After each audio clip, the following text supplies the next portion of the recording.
Welcome to What the Heck, where we ask, how do you react when your CFO emails you about an urgent financial transfer and asks about bypassing procedures? This is the Cybersecurity Confession booth where anonymous practitioners share real security incidents and our expert panel dissects what went wrong and how to prevent it. I'm Rayna Stamboliyska, CEO at EMEA Strategy and a practitioner in residence at the Paris-based Center for Internet and Society. Today, you will discover how deepfake technology and the pressure to prioritize business agility over security protocols created a perfect storm for executive impersonation fraud.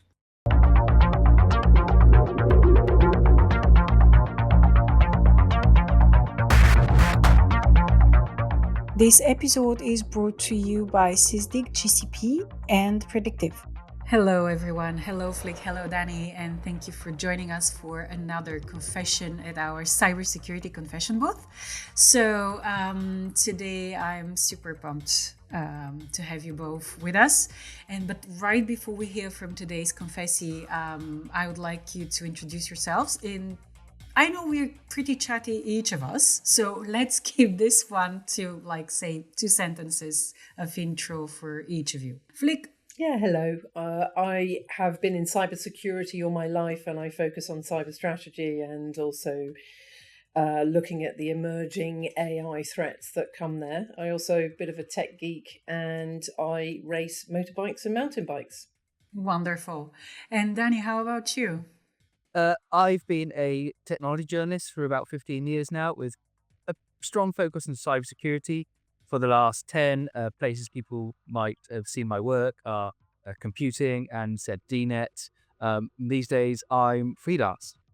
So without further ado, because again, we have a lot of things to discuss today, let's hear the first part of our confession. And what the person has to say about. I only know that it is about executive fraud. To protect the innocent, this confession has been voiced by an actor. Getting a direct email from the CFO is a rarity for me. It's not something that happens outside budget cycles. So when one popped up demanding an immediate response, I thought I was going to be fired. But instead, she asked me to help her with a cash problem. This is not something I normally deal with, so I was puzzled. She gave me the background. The CEO was on tour and needed to make a payment immediately. We were going to miss our annual sales target by a lot. Obviously, I wanted to help. Security can have a reputation for stopping the business, but we do want our companies to succeed. I had a lot on my plate, but this was something I could potentially support her on. I never imagined this would be the prelude to a cyber attack. Interesting. Flick, what is your first red flag when you hear this? Well, I think there's a couple, Rayna, that I would jump straight at. Is, of course, we are used to receiving phone calls and videos and accepting whoever's on the phone is them. My first red flag is the CFO is contacting him and never really contacted him before, and it's breaking formal business protocol, but also sort of that informal business protocol that we're all used to as well. So red flag is that the CFO talking to him, and also that sense of urgency is something that is always a red flag, which we get trained in business controls and conduct, which is there should be no emergencies. You should fall back to the business protocol. So big red flags for me on those two. Mm-hmm. Danny, the confessee mentions they were puzzled, by this unusual request. And there are a few statistics that I read about when I do my monitoring, on cybersecurity threats. And one statistic is that 32% of business leaders lack confidence in employees' ability to detect deepfakes. Yet, just 5% of company leaders say that they have a comprehensive deepfake prevention strategy in place, that covers staff awareness, communication safeguards, operational procedures, and so on. Tell us about the workplace cultural factors, if you like, that make employees prioritize helpfulness over security protocols. Well, essentially, employees just want to do their jobs. As it was said in the audio there, they had initial almost panic about what was going on. I mean, I don't know how often this employee has contact with the CFO, but if someone on the board is asking you to do something, the thing that's immediately in the back of your mind is, I need to do this because, okay, maybe if it was just in inverted commas, your line manager saying something, you could go, oh, okay, I can put it off, or I can sort of think about this. But if there's someone on the board level asking you to do something, it almost sets off a panic because a lot of people, want to do a good job. No one is trying to send, lots of money to a cyber criminal. They just want to be, seen to be doing, a good job and helping the company. So yeah, having a top boss get in touch with you is going to set off that panic response almost immediately, which has a psychological effect on that person. It can maybe block out some of the maybe little warnings in the back of your head to maybe think as slightly harder on this. Flick, if the employees' initial skepticism was correct, they say it's a rarity to hear from, an executive. And if we're discussing this confession today, it means that there was an incident unfolding, right? So my question is, if the skepticism is correct, what organizational failures would allow, that skepticism, healthy skepticism, to be overridden by a single email, from the CFO? We've all been trained well that don't just click on the phishing link, and that cybersecurity is protecting the mainframe, the mid-range server, the endpoint, the cloud, and we look at those systems rather than the integrity of the security of the business process. So because we've had cybersecurity in a certain shape for so many years, we know they steal our data, lock our data, or take our systems down. We're used to having them in this overall box. We're not used to receiving a phone call from somebody and then realizing it's not their voice, it's a synthetic voice. So we haven't been trained well to actually then think, is this a video call from yourselves, or is this somebody actually faking it? Last year, it cost thousands to have yourself deepfaked on the dark web. You can do it for about 20 quid now. It used to take 45 minutes of voice and video last June. Now 3 minutes of voice and video, and I've got a deep fake of me that you wouldn't know is a deep fake. So we can't rely on people seeing wobbly lips or slightly different sausage fingers when they're actually being deep faked. So I think it's not just education and training, but it is the need of a human firewall, and it is the need of security having to step away from I protect the infrastructure to the integrity of the security through the business process. So people can't hire deepfakes. This is not just a phone call. People are hiring deepfakes. So, and then you start thinking about just the money and the payments and the call centers, because cybersecurity is used to going in from a penetration point and causing damage.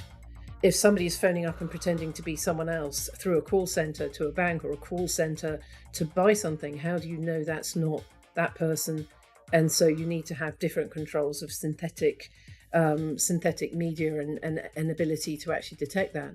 But I think it's that sort of mentality of the closed world of cybersecurity who's been so used to it for the last 30 years. And actually, is it a cyber attack or is it fraud? Wow, those two are coming together. Is it a cyber attack or is it resilience because it's being taken down and suddenly your business processes are no longer functioning and your brand and your reputation and your revenue is suddenly massively impacted? So I think from what we're seeing, especially through deepfakes, is we've now got to protect a totally different landscape as well as the traditional landscape that we've got. And it's been stated that disinformation and deepfakes are going to be the next InfoSec discipline. This is a prediction by Gartner. So actually, it's all rolling into security. We need to take our heads up from the 30 years we've had of cyber security penetration into the infrastructure or OT environment and actually go, hold on a second, I've got to put security through all my processes. I've got to link up with fraud. I've got to link up with data governance because, of course, we also have to worry about data poisoning of AI models and the black box of APIs of our third parties that we don't know if they're using AI and how they're using AI and what implications that means to us as well. Danny, to I see you nodding in agreement. And let me extend or piggyback to what Flick was just saying. Like, can you tell us from the people you talk to, from the reporting you do, whether you see that sort of fraud coming to Europe? Because we've heard a lot from the US, right? But my gut feeling says it's not only US bound. And B, whether you see, let's say, a bouquet of communication vulnerabilities or miscommunication even, that basically create vulnerabilities that fraudsters can exploit. Well, fraud is one of the biggest cybersecurity problems. Over in the US, the FBI put out their cybercrime reports every year, and it's always business email compromise, which is by far what companies are losing the most money to. It doesn't quite get the headlines that something like ransomware does, because it doesn't have that big impact, sort of immediate impact of things. And it is a problem in Europe as well. No? Countries all around the world are being targeted with these sorts of attacks, be they sort of your more traditional email fraud or this deepfake based fraud. I mean, even with the rise of in just the last few years of something like LLMs, something like ChatGPT on the email side, that's made it much easier for attackers to attack people, wherever they are in the world. If you want to write a phishing email in Spanish, if you want to write it in French, German, Portuguese, they can do that. So that is a huge issue, and the deep faking of it is only going to make it harder to spot. I mean, I've been following this for a few years now, and it really is amazing how far the technology has come in just the last few years. I mean, I think we probably will remember sort of, 5, 6 years ago, there is sort of deep fakes of the line of people like Barack Obama and Vladimir Zelensky. And you could sort of tell there was something kind of off about it if you sort of knew what you were looking at. Nowadays, it's much harder. So even when people who are embedded in this world are finding it difficult, it just makes things harder. And as you say, adding things like data poisoning to the mix can just make it even more tricky, which is the data poisoning is the element of maliciously altering models to alter what the AI can do. I spoke to DARPA about this a few years ago, a big project they were doing on it. And yeah, it's a big problem. And I had a call with a sort of an IT leader a few years back who mentioned that they got a very convincing message, asking them to transfer money, saying it's a CFO, transfer money for this urgent deal. Fortunately, they were sitting right next to the CFO at the time and could ask them, hey, this isn't you, is it? But especially in a world where a lot of what we're doing with work is remote now as well, we don't have that option so much. Of course, you could pick up the phone or message someone on Teams, but yeah, if you're not sitting right next to the person or you expect them to contact you remotely, that is only adding to the challenges of this problem. So yeah, we hear a lot of it about in the US, but yeah, it's a global problem now. It's funny because I had this situation, but it was like a pure coincidence that the PA got an email, and we were just sitting in a quarterly strategic cybersecurity review, and they were next to each other, right? But it's like pure coincidence. It could have happened like an hour or a day before or after. Things could have gone way less well on that. So to both of you, I have a question. Because the attack, well, what seems to be an attack exploits the fact that the CEO is on a tour. It's publicly available information. It is. And we have had the situation with Ferrari, where they, recently there was an attack and they thwarted it by asking personal verification questions, which was really nice. So, but my question here is, should organizations treat executives' travel schedules as confidential information? And if so, what does this mean for corporate transparency? Oh, now that's a very interesting question, because you're going into the realm of whose responsibility is this. And I agree, is what is the situation when they are doing social engineering. Now, we know they're scraping as much as they can off podcasts and videos to see who they can then learn information from to be able to create these deepfakes and voice simulations. And I think we all have to consider what anti-tamper is, and making sure that people cannot scrape those images or information. It's not just information, but it's images and voices, and also location information, so that they can't do social engineering. But is it all down to the individual companies? Is it all down to the individuals to have to try and protect themselves from this? Or is it the responsibility of big tech? I think everyone has a role to play to actually then make sure that some of this information that's flowing through their pipes actually has the integrity of provenance. I liken it to the gas network. If the gas network pumped in carbon monoxide and then said, it's not my problem, I just provide the pipe, we would be incensed. So I think there is a responsibility for the whole industry to say, I will make sure what goes through my pipe is clean. I will make sure what is delivered has a level of integrity. And I think we have a journey to go on that, to make sure, because we're relying on every individual person, like my mother, who's in her 80s and does not understand this stuff, all the way through to the teenagers who do not understand why their face is on somebody else's body, all the way through to CEOs and call centers, to actually have to, are we using our common sense and critical thinking and education and some kind of technology that can detect it? But I think there's one hell of a journey. But I'm worried that every individual feels it's their responsibility to protect themselves, where actually, as part of an industry, we've got to protect the individuals now and put the weight of responsibility back into the system.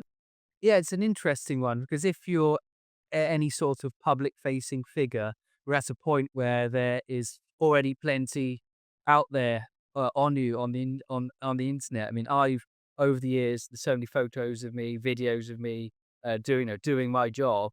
I imagine if someone wanted to deepfake me, it might be pretty easy. And on the sort of on the travel thing, that's an interesting one. You mentioned the Ferrari incident, which that's I think that's become sort of the baseline of how to respond to these things. But some CEOs and bosses do have to move around the world in a very public way. I remember a few years ago, I was speaking to the CISO of a Formula One team, and they say, when they're racing out across the world, they constantly have emails and messages trying to sort of contact even phishing messages trying to get to the CEO, saying trying to use that local information or the sort of specific data points in order to try and get them. So yeah, you can't really conduct business while cloaked in shadow.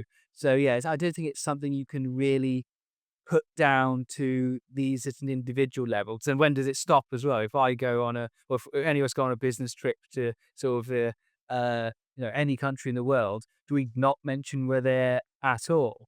It's an interesting, it sort of almost comes back to, I remember, again, this is about 10, 15 years ago, there was quite a few stories about people being, posting that they're on holiday on their Instagrams and stuff. Then they come back and find their house had been robbed. Yeah, I don't think it's fair to put the responsibility on the individual in this case, but where that responsibility does lie, that's a whole different question entirely. I think we'll get at least partly to that later, but which gets me to keep those insightful observations with you. And let's see what happened next, because now I think we will have a sort of an unfolding, of our story here. I started by getting more details. The CEO was out on tour, but he asked her to attend an urgent Zoom meeting. Something was going down. It was essential that he move quickly. He had the opportunity to acquire a company who would bring in additional revenue and increase profitability. But he had to move fast on the deal. She had attended a Zoom session and the CEO had laid down, make the payment now. But the rules we had in place on security for transactions made this impossible. The CFO had turned to me. How could we work to get this done? By now, alarm bells were going off for me, so I asked her about the call. She told me the CEO was on video at the start, but after the initial section started, he claimed he had to go off camera. All right. Flick, this one sticks with me. I'm sorry. The confession mentions the CFO asking to work around security rules, right?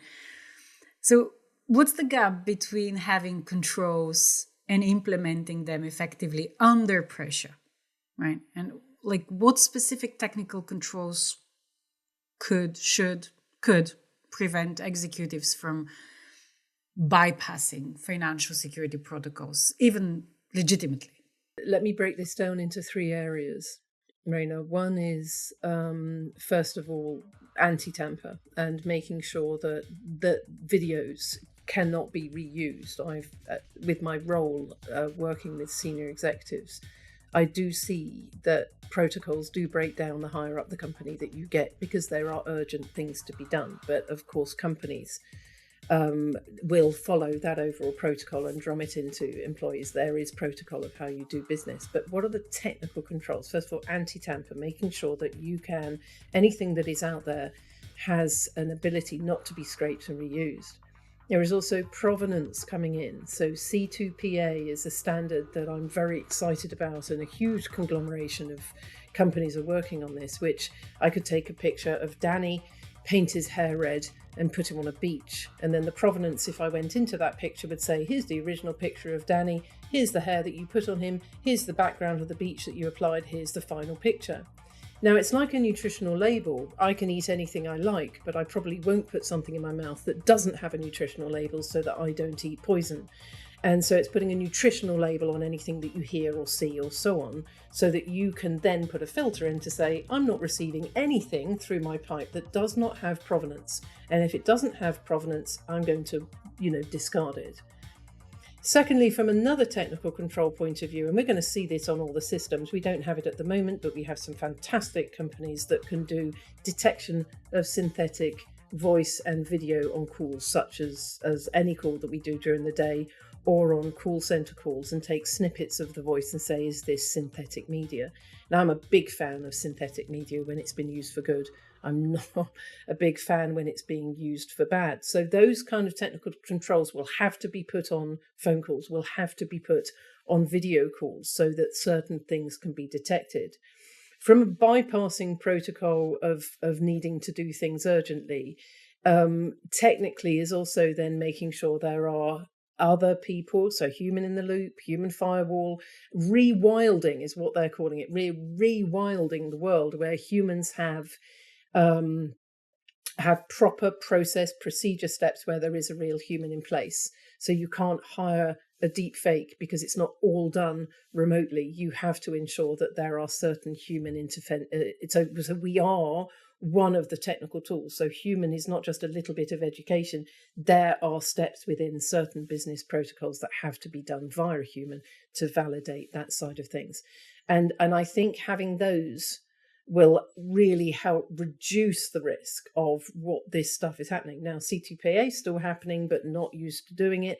Companies are not doing this provenance and pushing, making sure that data that is not good is not being pushed through. And let's face it, cybersecurity is not famous for protecting the phones, unless it's a BYOD device. And of course, they put the protection around the penetration of the systems, but security don't typically listen to a phone call and say, actually, I'm going to listen to the voice and tell you whether it's a real person at the end of the phone or a synthetic voice. So that's where security suddenly has to go. But because we're so used to seeing security in a certain way, we have to adjust to this slightly wider world of AI threats. Danny, do you want to add into this? I just think with what comes to about that clip is it's very much the urgency about it. There is a need to, this needs to be done now. And so many security personnel I've spoken to over the years, they want to make things secure. That's their job. But they also don't want to be seen as blocking important things in the business. And there seems to be this weird sort of battle in their own minds, as it were, to figure this out. And if you've got, who you believe is the, a member of the board telling you to do something, it comes back to you're probably gonna feel as if you should do it, because if a member of the board is unhappy with you, it's probably not be great for your career. Yeah.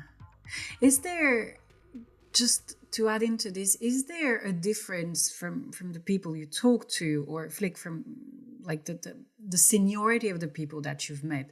Is there a difference between, say, more senior professionals and more junior professionals? Which, I mean, I would assume that more junior professionals, younger people, are more susceptible to like really cave in, which wouldn't happen, but that's like a very wild speculation of mine.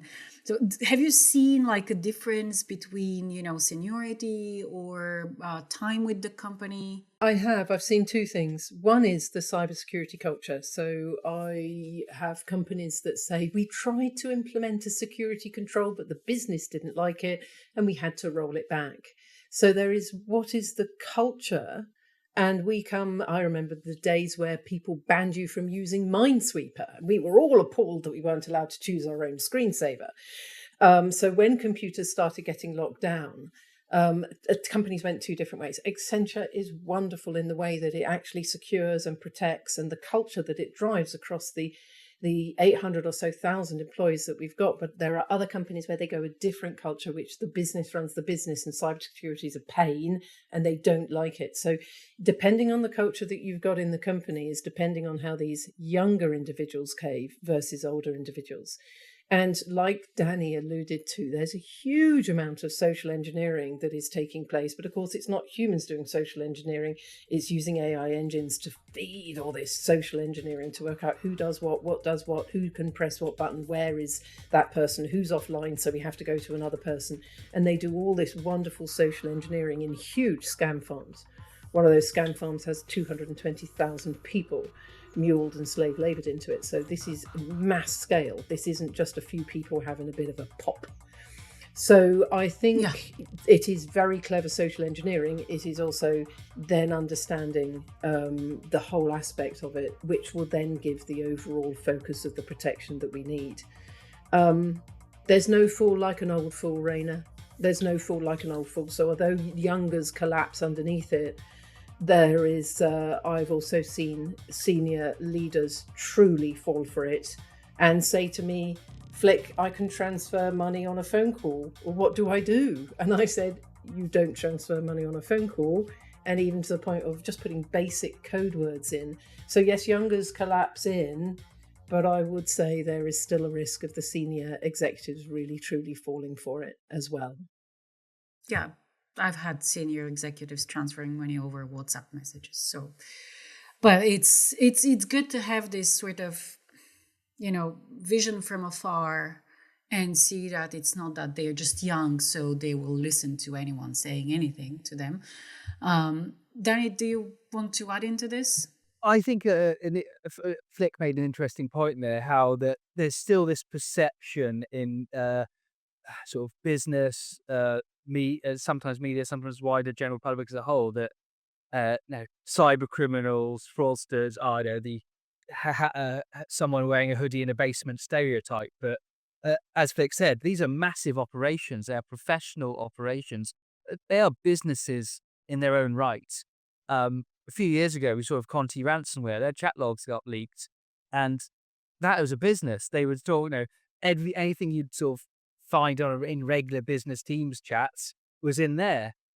These are highly professional organizations that know what they're doing, which is part of the reason why they're so successful. Though it's their jobs at the end of the day, and they are getting very successful at doing those jobs. And like any other organization, with the rise of deepfakes and AI, they are taking innovative new technology and applying it to meet their needs.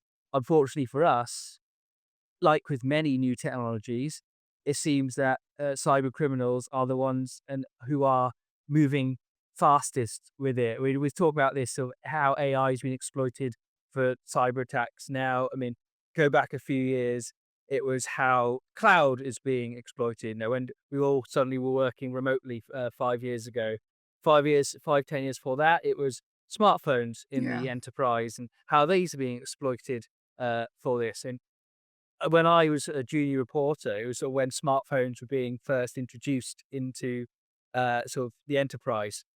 And I was speaking to CIOs at the time who would absolutely steadfast refuse to allow employees to use their own smartphones, which, all these years on, I don't think you could manage that now.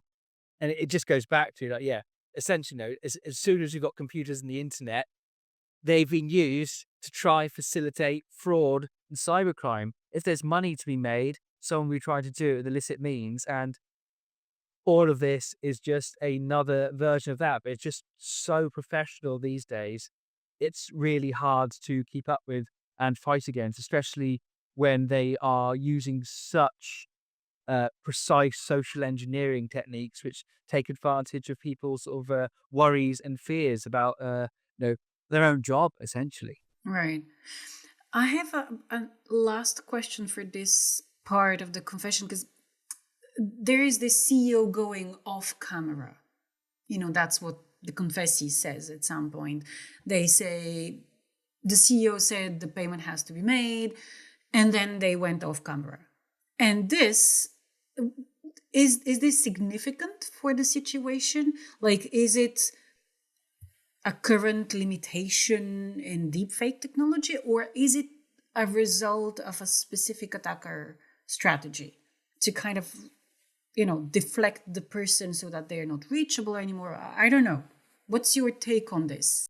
My impression is that maybe that first bit of the call was a pre-record of sort of a deepfake that had been made to do this initial pitch, as it were, where they could have the video and sort of have the exec saying what they were saying, and then they go off camera because they might still have the technology to deepfake the voice, but not necessarily the image to go alongside it. And we've all been on calls as well, I'm sure, where someone's gone off camera, be they traveling or having to move the room in the house or a poor internet connection. We are used to people going off camera, and some people just plainly don't like being on camera. There is that. But yeah, I get the impression maybe that first part was where they'd spent the money, as it were, with the deep faking, and they were hoping that was enough to be the jumping off point for this. Flick? So I would say be under no illusion that that's not a technical limitation. We have researched, and my wonderful friend Kyle and Helen, there is the ability for myself to join a call, looking like me, talking like me, and being able to have someone as the puppeteer using my face and voice to say what they want me to say. So it's not a technical limitation. My bet is the same as Dan. It's either a pre-record, or they've only managed to do a little deep fake or a live deep fake, a face swap. I would say they can still face swap, but they'd only do it for a little while, because the lips and the speed of the conversation, you still have to type in what your response is for the deep fake to then play it back. But this is not a technical limitation. You can quite easily have a deep fake with a face swap that would work perfectly well for a 20-minute conversation, and you would not be able to detect it. So I think that's a red flag. I think I'd hate anyone listening to this thinking that's the limitation of deepfake. It can't do this, because it absolutely can. It's not. I mean, we've seen it in romance scams where face swapping works for 10, 15, 20 minutes. So clearly, but I mean, yeah. Thank you for those insights. It's a very multi-layered problem. Let's get to the third and final part and see how this all unfolded, because I'm hoping, as usual, for a positive resolution. But yeah, let's see how this unfolded. One thing the CFO does is record Zoom sessions for recording and for note-taking. So I asked to see the video. It took me a while, but I found out what had been bugging me about the situation. This was a deep fake attack. Someone had used the audio from our last company earnings call to create an AI version of our CEO's voice. They took his LinkedIn picture for the video. It was good, But for someone supposed to be on tour, the video was not right. On previous all hands, he'd made note of having something in that reflected where he was, like a Hawaiian shirt in Hawaii, for example. This one, a plain grey suit, same as his LinkedIn. That was out of character, even if you think it was an urgent call. There was also something about the voice itself. It always had the same name used, no variations, for someone who had worked with you for years. No personal asks or apologies, no small talk. Even in these situations, you would expect that personal touch. I had to talk the CEO through what this attack was and what was taking place. I've never seen someone's face turn that colour in real life before. She had been completely taken in. That would have been millions paid out that we'll have never seen again. Far from making our year, this would have had a serious impact on the company. It could have broken us. Our security and compliance controls had been effective. A lot to unpack here. Flick, let's start with the Zoom call, because there is something that stands to me. Okay, so the recording proved crucial for detection, right? And given everything that we've discussed so far, my question is, should organizations mandate recording all executive communications as a forensic safeguard? And if so, how do we address, automatic recording settings that generate extra security documentation that will, or most probably will not, ever be analyzed or whatever, I think there's a step in between as well, Rayna. I agree from a recording point of view and an audit trail point of view, but you also have to detect real time, and you have to detect real time on calls and video calls as well. And I think that's where the industry has to go, rather than let's re-record and let's actually have a look. But also, I think I would urge everybody to fall to the business protocol rather than does it look a little bit dodgy, because we are very, very quickly coming to the day where it won't look dodgy, it won't look out of place, and it will be absolutely perfect, as proven by some of the deepfake attacks that we've seen over the last 12 to 18 months. So if we start looking at business protocol, now we use Teams and Accenture, but of course my clients use Zoom, so it's no, me being invited to a Zoom call is no surprise and not an issue. However, breaking business protocol and making sure that you follow the steps that are in the overall company rulebook and you never break out of that protocol is the best line of defense that has multiple people in multiple process and approval roles. But again, social engineering can work out who does that and then still press that as well, CFO to the CEO, for example. So I think where the industry has to go is real-time detection and real-time protection of the individuals involved, and then have audit trails of what has happened so that you can go back and actually have a look at it. But I think synthetic media detection real time is the only way we're truly going to solve this. Danny, the confession suggests, the confessee says at the end that their security and compliance control had been effective. Let me say that, tongue in cheek, the person, the confessee, seems to like whodunits a lot because they've been very hawk-eyed on this one, right? But the whole thing started with the CFO asking to circumvent security protocols, and the whole thing started with a single email, right? So, and hadn't the confessee been so hawk-eyed, this could have resulted in millions in losses. So I wouldn't go as far as saying that controls had been fully effective, which gets me also to the point that you've been making, both of you, in one way or another, that perhaps we're over-engineering technical controls that are not so relevant anymore to the realities, while under engineering human verification processes. Like, what's your take on this one? It's an interesting point, because if this had been over email, it's likely that a security solution would have picked this up as a suspicious message. They would have picked up that the email was spoofed, or there's something else wrong with it. In many cases, it seems like the technological controls haven't caught up with the era we're in now. And as the confessee says, the reason this was prevented is they had a deeper look at it. They took the time, which maybe another person might not have. Another person might have felt pressured by the CFO to let this go through.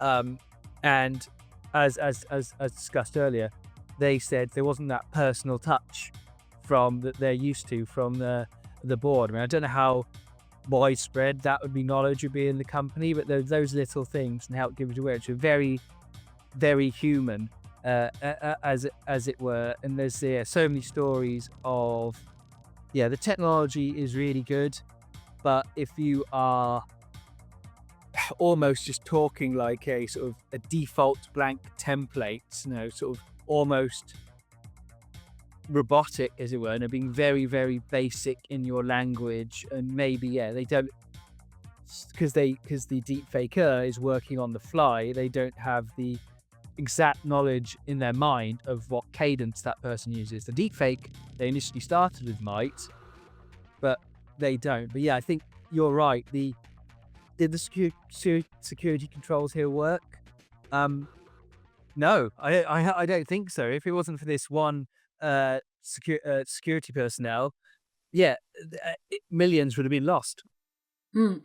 So to both of you, because I'm seeing the time running, and to both of you, the confessee mentions this could have broken the company, right? So Flick spoke about technical innovation that can help here. But we still face potential huge losses through Gen AI fraud, right? I don't remember where I read this, but the prediction is that sort of fraud loss could reach 40 billion by 2027. That's in 2 years' time, right?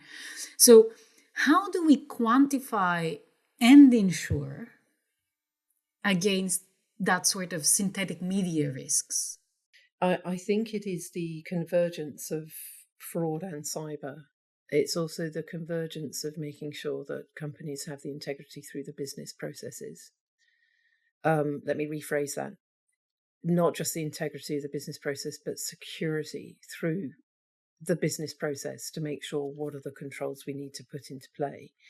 I think controls have been, especially data privacy controls, have sort of taken over the world with these overall controls, and the controls are born out of the regulations, and the regulations haven't quite caught up with this threat because it's been so fast coming that hasn't actually picked up. The Online Safety Act is very good, but it's not enough to actually protect from all these various different threats that AI is either speeding up or creating, brand new ones. I think we as an industry have to wake up to recognize that the attack landscape has changed, the attack vector has changed, and the threat and the impact. But one thing to be very aware of as well, they're not just after money. And in fact, we're also seeing sentiments that it's rivalry between gangs to see what they can do. It is deliberate takedown of companies. It is personal persecution of individuals and leaders to watch how they can destroy their career for a bit of fun. So I think everyone has to realize they're not just after the money. They are on takedown. They are on causing destruction and causing, pain. And that is something that we have to recognize as we put that sort of governing body together. And again, who owns this responsibility? Is it your data governance lead? Is it data privacy lead? Is it the responsible AI lead? Is it the security lead? Is it the resilience lead? Is it the data processing lead? Or is it all of them? And by the way, here's the fraud lead. All of you usually don't actually talk together. So it's that sort of coming together of those roles and responsibilities and then thinking about security and how do I maintain core purpose and integrity under attack and under duress. And I think if we go back to that, that is where the world has to go to.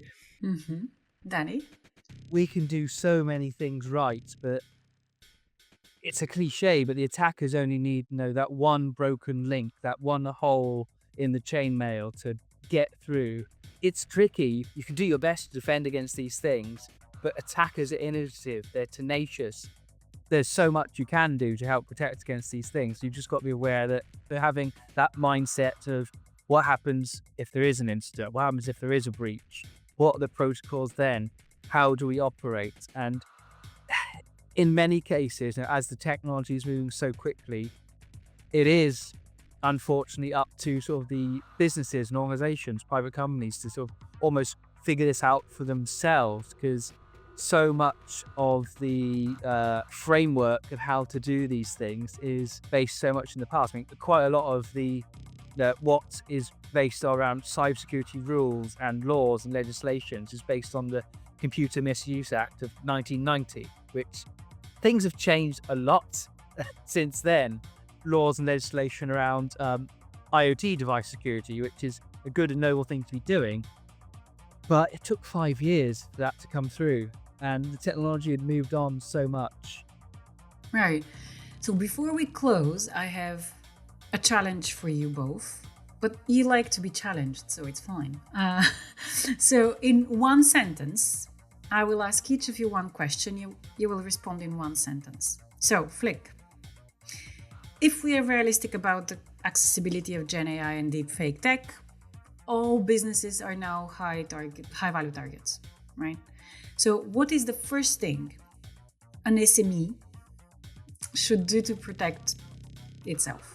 The SME will have to ensure that human intervention and critical thinking is part of the overall fabric of the technology solution to secure the integrity of business processes. Danny, beyond technology solutions, what's the single most important cultural change that organizations need to make to build resilience against deepfake attacks? I think it's communication. We saw with that Ferrari incident, that one line to say, what book did you lend me? And the attacker didn't know. Have an environment where it is okay for, it's seen as okay for staff to question these things. Staff must not be scared. Short and sweet. Thank you. So thank you so much for all these insights, for all those ideas of what we as an ecosystem, but also as society needs to be doing starting yesterday, basically. And as a conclusion, I would just like to say that this session may or may not have concluded out of the recording with a Lego model being built. So thank you again to both of you for being with us.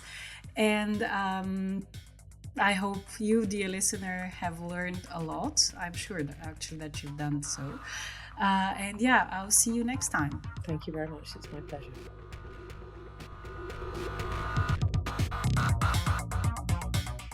This episode is brought to you by SysDig GCP and Predictive.